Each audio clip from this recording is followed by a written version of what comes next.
Hey everybody, it's Lon.TV, and we're taking a look today at the Seagate ultra-thin external hard drive. This is a mechanical spinning drive, so you definitely want to be careful handling it while it's on, but you get 2 terabytes of storage in a pretty small space here for very little money too. Now I should mention, in the interest of full disclosure, that Seagate provided this drive to the channel for this review free of charge. I don't believe they want it back either, so we're going to be using this on the channel moving forward for storing some of our video files when we're out on the road doing some field productions and other things. However, they are not paying for this review. I have no financial relationship with the company. All the opinions you're about to hear are my own, and nobody is going to see this video before it is posted. So let's get into the hardware here and take a look. I really like the very thin form factor here and the overall design. Again, this is a mechanical drive, so it is a little bit slower than an SSD, but it costs less and you get a lot more capacity. So again, 2 terabytes on this one for $100. They also have an $80 version with 1 terabyte. Has a standard USB 3 micro connector on the back here. This is the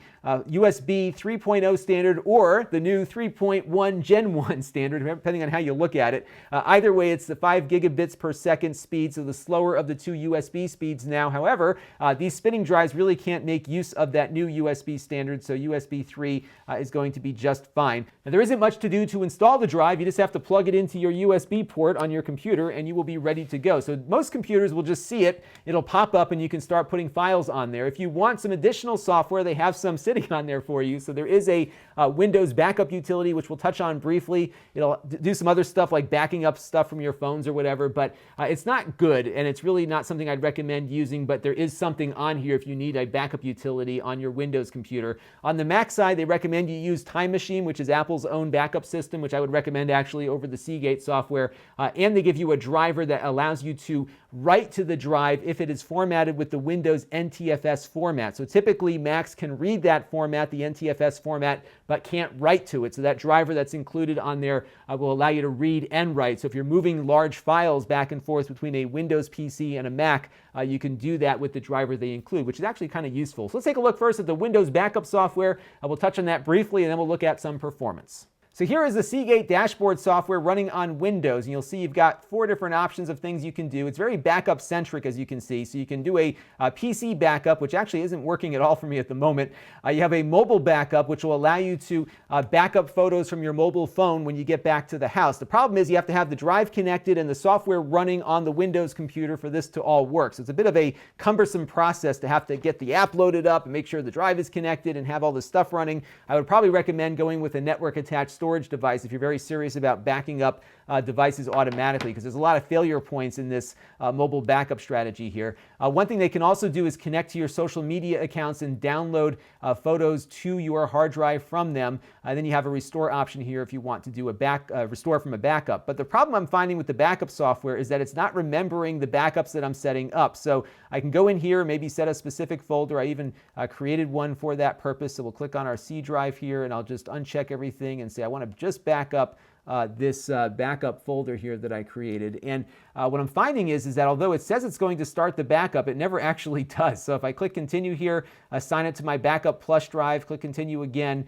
and then hit start backup and have it run continuously, it always says initial job pending, and then it never actually starts the job. And I also found that when I leave the software and come back in, it forgot that I created a backup in the first place. So right now, and I would imagine they'll probably fix whatever bug is causing this, but right now this software is pretty much useless because clicking on backup now does nothing. It doesn't do anything to try to back up my files. And then if I come back in later and try to do another backup after quitting the software, it forgets what I did in the first place. So that hasn't been working all that great for me. But it has potential. I like the fact that you can set up multiple backup jobs. You can pick which folders get backed up in each of those jobs. You can do it on a time basis or on a continuous basis. So there's some good potential there. But the other problem, though, is that it only works with Seagate drives. So if you don't have a Seagate drive connected, it will not show up as one of the available backup drives you can use to back up to. So I have another hard drive currently connected to this computer separately from a different brand, and it won't back up to that one. It only backs up to a Seagate branded drive. And I guess that's to be expected. It is a Seagate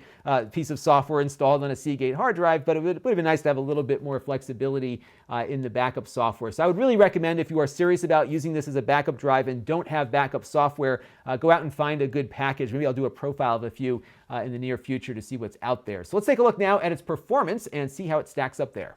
Now, performance out of the drive has been very consistent at about 136 megabytes per second on writes and about the same on the reads as well. So you may want to check with your software or hardware packages that you're using to see what speeds you need, perhaps for video capturing or something like that. But it might work as a capturing device, and you have about 2 terabytes of capture storage to play with too, which is pretty cool. You definitely want to be careful with these though, because they are spinning mechanical drives. So if you're writing to it and moving it around, you might damage your data. So you definitely want to get it someplace stable and don't move it until you are done using it. And by done, I mean hitting the eject button on the computer and waiting for it to safely shut down before you move it to some other place, because these drives are definitely susceptible to that. When you pack 2 terabytes of data into something so slim and small, you definitely want to be careful. Now, if you need faster speeds or better durability, there are solid state drives that are now portable in smaller form factors too, that perform 2 or 3 times faster, but their cost per gigabyte is significantly more. So you could probably buy